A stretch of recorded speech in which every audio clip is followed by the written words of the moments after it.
Welcome back to this is the third episode of the Black FacTours. I want to say hello to my co-host Jamal. Good morning, everyone out there.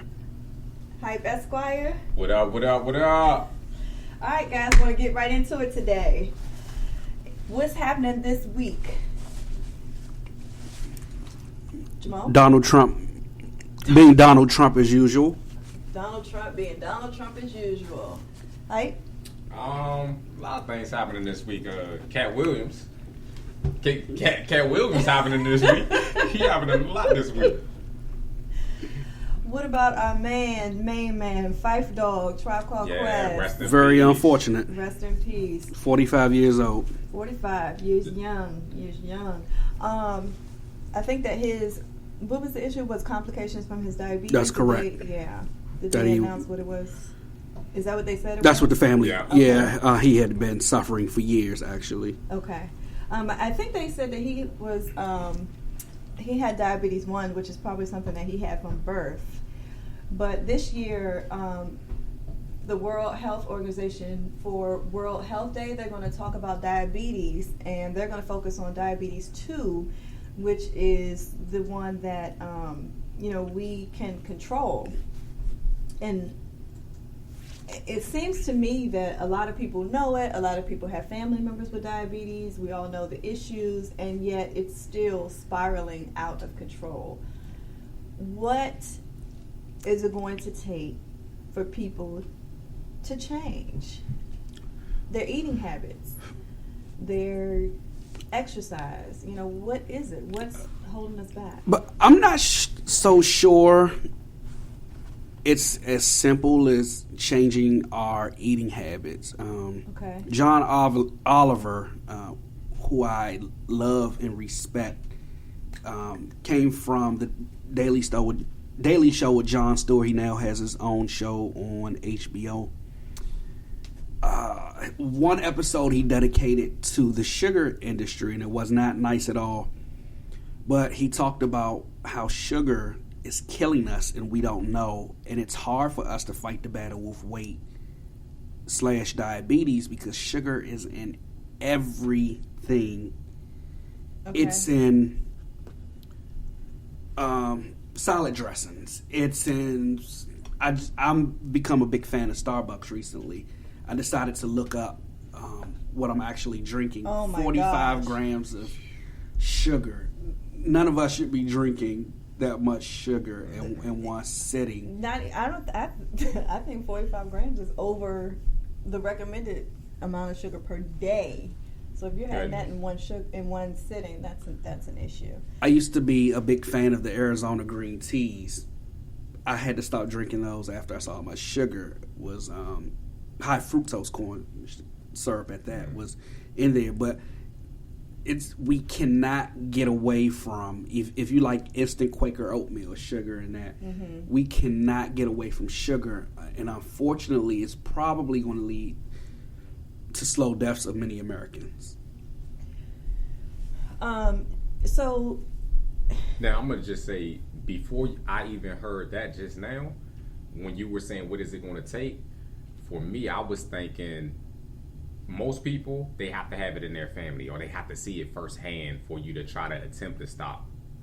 But yeah, I didn't even realize it was that serious to where you can't get away from it. Yeah. So the thing that I see is that I don't even know that it has to be in your family, because I've known people who've had people lose limbs from diabetes, and their children still get develop diabetes. It's just it's hard to change the way you eat, for one thing, and years and years and years of eating one way. It's hard to And actually, I did see where Phife, he was actually talking one time about it, and he was saying, man, it's like drugs, sugar. Yeah. It's like crack. It's funny you said that. In that same episode with John Oliver, it talked about how once you taste sugar, it is chemically, the brain captures that. Right. And like you said, it's a drug. You can't get away from it. You want to go to 7-Eleven and have a Slurpee? Probably not. I mean, like, water is the only thing that doesn't have sugar in it. And soon enough, the sugar industry will learn how to infiltrate what makes water. I mean, vitamin water and those things, those have sugar. That's right, which is not water or vitamins. Yes, exactly. So Michelle Obama pushed to have the nutrition labels changed. Yeah. And so I'm not sure what year it's going to start, but fairly soon added sugars is going to be on the nutrition labels. Guess who fought the revised nutritional labels? I'm sure it was a sugar industry. That is correct. But is that going to help is my question. Like, how many people read the nutrition labels? And not only how many people read them, but how many people understand what they're reading when you look at it? Is that going to help? Are we doomed? Probably not. I mean, for a select few, they'll know. I mean, first and foremost, you have to even know what you're looking at. Right. And unfortunately, schools don't teach about nutrition. Colleges don't even teach about nutrition. And medical schools don't teach about nutrition. Right. So unfortunately, even if those labels were changed, you really don't know what you're viewing. The American diet is fattening, and we want what we want, and we really don't want to be told what to eat. So and I think that's the truth, because I'm actually taking nutrition classes. I know all these things, and yet I'm having a donut for breakfast. And I have added sugar to my coffee. Hold on, but do donuts have sugar in it? I can't do this with you. At first I thought he was serious. We were going to have a whole episode about donuts, how we shouldn't be eating them. But he's only joking, guys. Well, so that's the sugar industry. But the sad part about it is going back to Phife Dawg and what he meant to us when he came out. Any comments on that? Growing up for me, it was kind of out of my era growing up, so y'all know a little bit better than me. I had an older brother who's 8 years older than me, so a lot of my coolness, I guess, and style at that age, at 7, 8, 9, really came from him. So I was able to kind of witness and see the phenom, I guess, if for lack of a better word, or just the coolness and the power of A Tribe Called Quest. Phife really held his own against Q-Tip, who I believe is one of the best lyricists and artists in hip-hop history. Phife was really up there with them, and they really helped to create a dynamic duo. And I believe, don't beat me up out there, that they're the third greatest hip-hop group behind Outkast and Run DMC. I mean, Phife really just held his own, and he has some of the greatest lines in hip-hop history. I mean, when you think about their songs, I like them, Yellow, Brown, Puerto Rican, and Haitian. I mean, it just sticks with you, and it's enduring. I mean, what he was able to create. Of course, that comes from the lifelong bachelor over here. Yeah, my friends got on me. They said, "No, you like them yellow." I was like, "Shut up! Don't let all of Facebook know. God, it's between us." Is there another line you can point to? No. I really like that one. I love it. All right, so what else is happening? We want to talk about this fiasco. Yeah, I want to talk about how they railroading Katt Williams. Let's talk about it. Yeah, let's talk about it. I mean, check this out. You gonna tell me he wrong for putting his hands on a 7th grader? Yes. In what way is he wrong? Well, first of all, many laws in all 50 states consider that child abuse and assault. But it's not his one. kid. Okay. Which makes it even worse. So he put his hands on a kid that's not his kid. In what way could that be worse?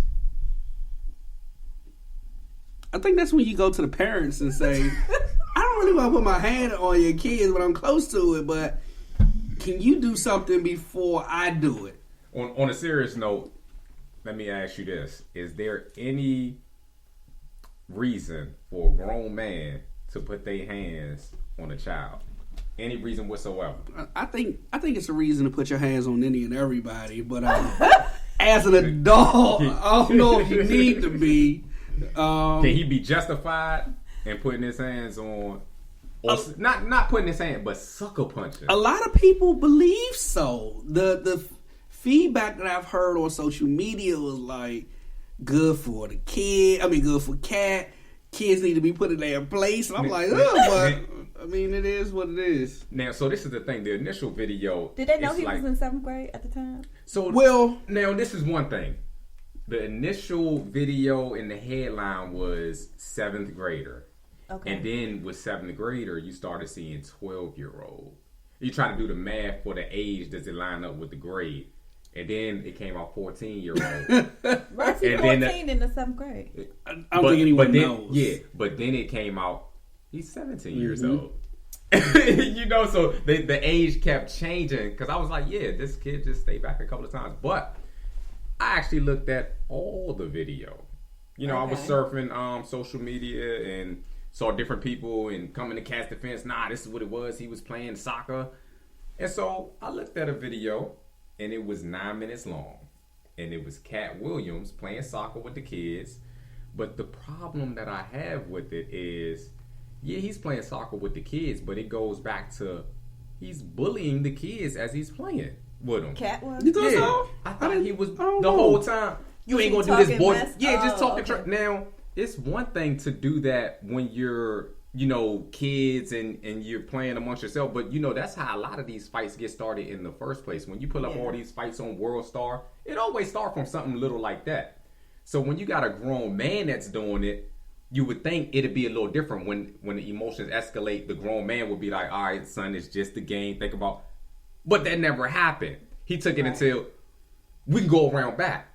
So I was listening to, I don't know if you know, Red Fox. Not Red Fox. Red Grant. Yeah, Red Grant. I'm sure. Yeah, Red Fox. Yeah, it's like he's right. So, but Red Grant, he was there because he's friends with Katt Williams. So he was like, yeah, that's not what happened. And you know, Katt was there playing soccer with the kids, and stuff got out of hand. So I looked at his video that he posted, and this is where I saw them playing soccer. But they made it like he was walking away. Oh, Katt was walking. Like the media tried to spin the situation. Those who were in, I guess, friends with Katt was telling the media, nah, this is what really happened. But if you look at the video, nah, Katt is like, all right, well, you feel that way, let's walk around back. Those aren't his exact words, but he said something to that extent. So they start walking behind the building. So he wasn't walking away. Yeah, he was. And now when he got back, he did the, okay, I'm going to sit down. I want you to put your hands on me while I'm sitting down. And the boy said, come on, square up. You know, I ain't going to hit you while you on the ground. But you talking all this stuff. So at that point, I'm like, no, you're not only are you a celebrity, but just take all of that out the window. You're a grown man. Right. You could diffuse that situation if you really wanted to. 12, 17, it doesn't matter. And did you actually see the video of him sucker punching him? So they're face to face. The dude is saying whatever he's saying, like, all right, go ahead, do something, square up. And then he looks for a split second. He looks to his left. And then Katt Williams seizes the opportunity. Now, I think he thought he was going to be able to knock the kid out. But he just ate the punch. He said, "Oop, okay." And then so he knocked him down and then put him in a chokehold. And Katt Williams ends up looking so foolish. It's like, what are you doing?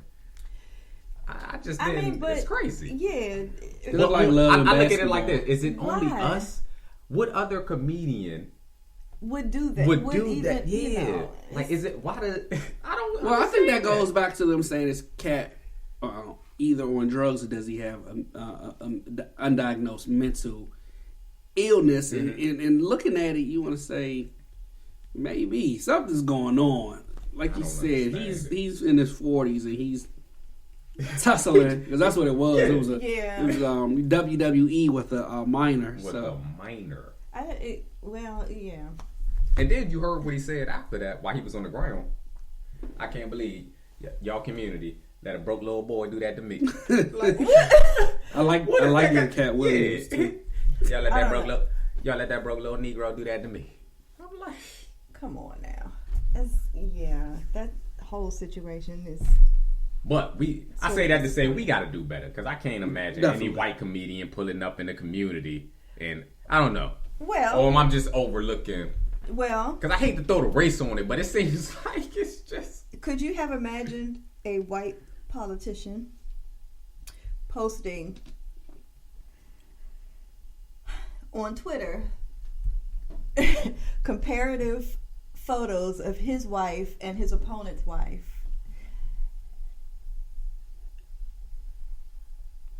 4 years ago, 2 years ago, I'm speechless. Ever? Yeah, I mean, I'm speechless on that one. What the fuck is wrong with Donald Trump? Yeah. I mean, that is insane. Like, it's almost like I don't believe what I'm seeing on a day-to-day basis. I mean, he's a grown man, right? Doing extremely middle school antics. That's crazy. And not only that, he's the GOP frontrunner. Yeah. He's not a comedian that. But his wife does look better. No, he got a point. When you think about it, he got a point. Well, it was a bad picture of Cruz's wife. I mean, it was a bad picture. I mean, if we could get her dolled up, then we could really see what's going on. I mean, but why does that matter? Why is that even a conversation? Do you want that face in the White House? You got to go back to his. One thing about Trump is he's consistent. He asked Carly Fiorina, or he had Carly Fiorina, and he said, do you want that in the White House? So he was just comparing. He was saying, now, if you pick me, you get this in the White House. Pick him, he told you get Megyn that Kelly that she got her jobs because of her looks. I mean, but this is the guy that you are. Did she take it as a compliment? Not at all. I mean, you're going to take us back to. I mean, he's the ultimate sexist. He's a sexist. He's a racist. He's a bigot. He's covering all the isms and isms in a single person. That is the front runner for the White House. Now, with all of that being said, did you hear Ben Carson on The View? No. Because they still endorsing him? Yeah. They said, well, with him being all of these things and him making all of these statements, why do you still support him? And the gist of his answer was, well, because I believe we're at a pivotal point and he can still, like, regardless of that, we've all made mistakes. And they say, okay, well, forget about what he said about these people. How about what he said about you? Individually, you. He said you were this, that. Yeah, but no. He lied on you, right? Unless you are a pedophile. Are you a pedophile? You know, it's like, yo, and he still supports this guy. He's like, no. So, I don't know how. That was my tap dancing Ben Carson there.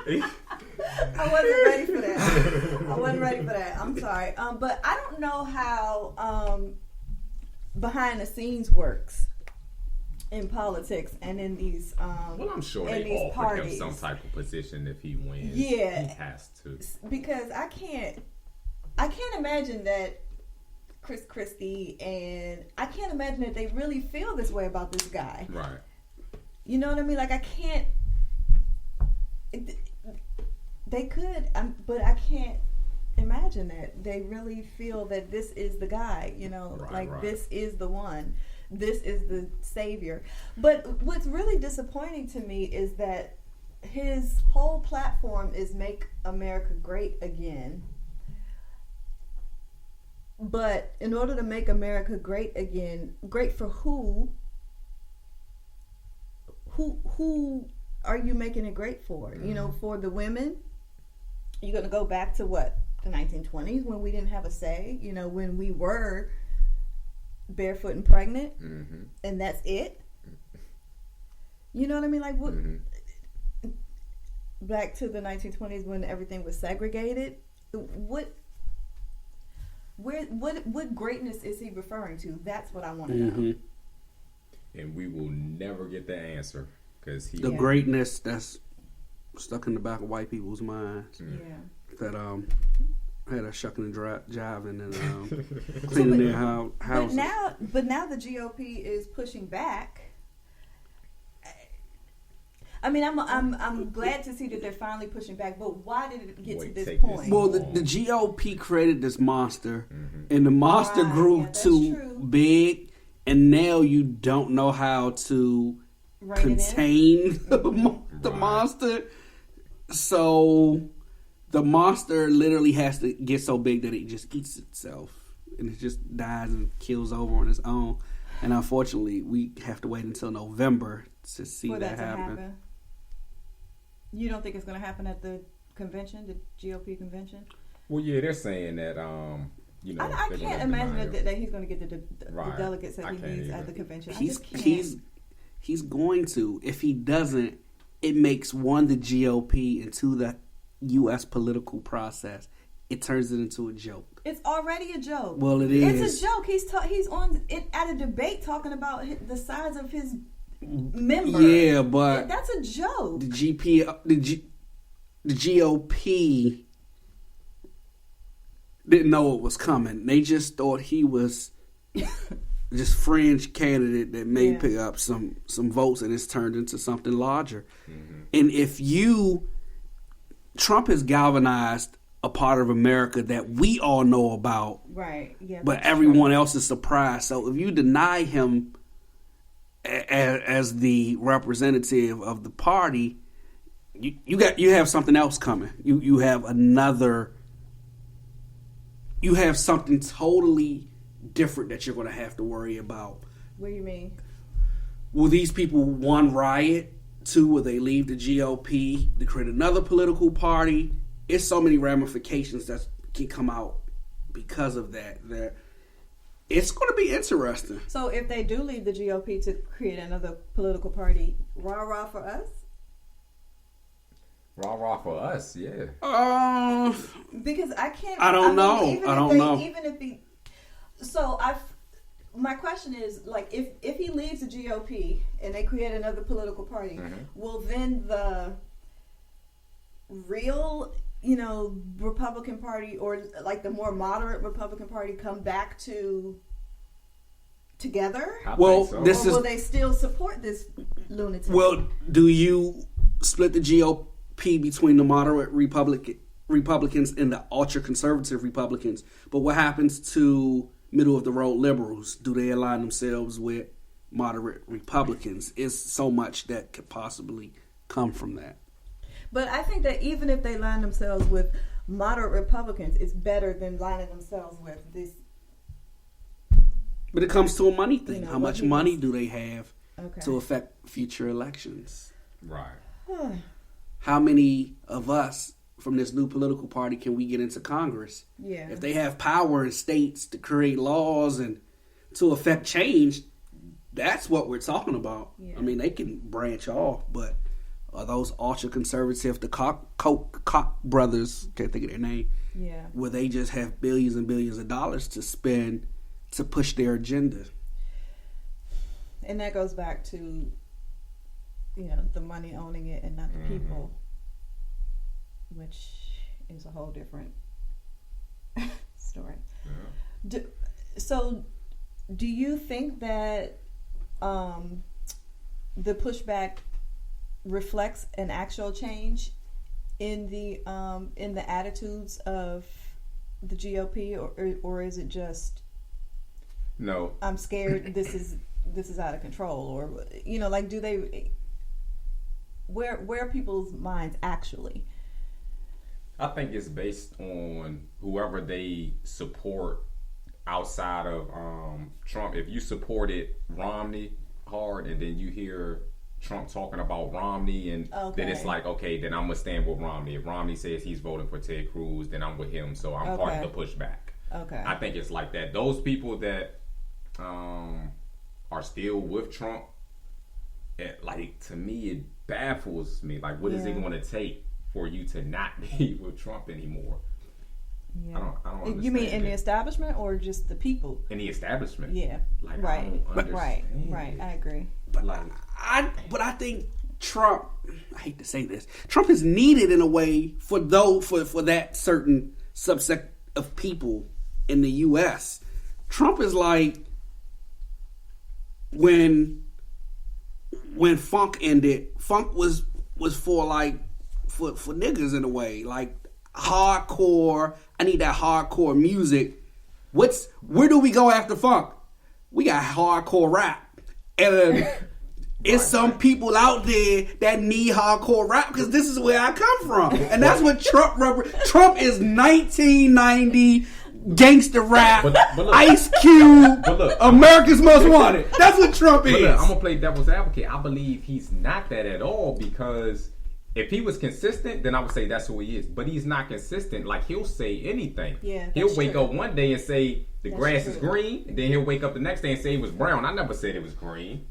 Yeah. Trump is almost seen as like Ronald Reagan to these ultra conservatives, though. Like, Trump is my man. If Russia wants to start something, Trump gonna push the button. Well, Obama's gonna be diplomatic. I'm liking Trump. That's what they're embodying. Trump is my man. That may be the sentiment, but I don't feel like it is. I just think that the people, his biggest supporters, are people that bought into the whole Obama's played the race card, and so now we gotta, end that type of stuff. And I know Trump will repeal this and repeal that and take away everything Obama did. I think it's more so that, as opposed to, that's my guy and I believe, everything that he's saying. And I don't know. We can talk about this forever. Yeah. I think yeah. So any last words? Hype? Nah, no last words. Nah. Any recommendations? You read anything? See anything? Nothing this week? Nah, Okay. I've been just so busy this week. Yeah, it happens. I believe it. But I'll say peace, love, and happiness. Keep that going. Most Peace, love, and definitely. happiness. Jamal, any recommendations? So Redream, I'm not exactly sure who Redream is. They did a collaboration with PBS, and they featured me along with about 40 people around the country. They did a documentary on, does the American dream still exist? Is it obtainable? So if you guys get a chance through Facebook, check it out, or maybe just put in Redream, REDREAM. I posted it on Facebook, and my friends think I'm a celebrity. I don't know why I didn't pay for it or anything, but please check it out. Check my story out. Oh, I'm glad to see that. I'll check it out. And my recommendation is actually a book that I'm reading that is fantastic, Between the World and Me. Nasi Coates. I'm sorry, I mess up your first name all the time, but I love it. And it's a letter to his son. It's kind of scary, but it's What's his name? Tanashi Coates. Why are you messing with me? No. Yeah, my pops was telling me about that. He was? Okay, he was telling me Between the about World and Me. Yeah, yeah, it's fantastic. So that's my recommendation. And said, to wrap it up, a cat once told me that today you are you. That is truer than true. There was no one alive that is youer than you. Ooh. Tough. Say that again. A cat, that would be the Cat in the Hat. He once told me that today you are you. That is truer than true. There is no one alive who is youer than you. And that's how we'll end things.